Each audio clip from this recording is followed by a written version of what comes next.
প্ৰকল্পৰ নাম শাক-পাচলিত জৈৱিক ঔষধৰ প্ৰয়োজনীয়তা।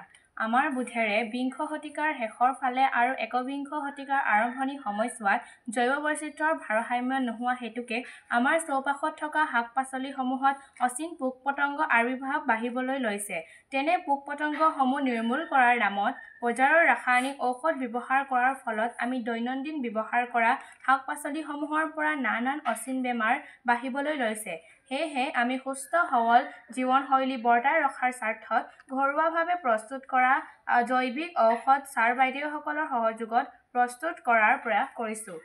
প্ৰকল্পৰ প্ৰয়োজনীয় উপকৰণসমূহ নিমপাত, পচতীয়া, বিলঙনি পাত, ধতুৰাৰ গুটি আৰু গৰুৰ মূত্ৰ।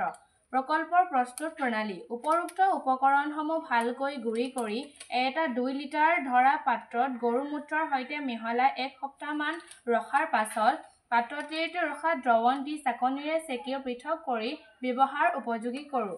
উপকাৰিতা উপৰোক্ত ঘৰুৱাভাৱে প্ৰস্তুত কৰা ঔষধটোৰ জৰিয়তে শাক-পাচলিত দেখিবলৈ পোৱা মোৱা পোক, গুটি আৰু পাত অনিষ্টকাৰী পোকসমূহক নিয়ন্ত্ৰণ কৰিব পাৰি।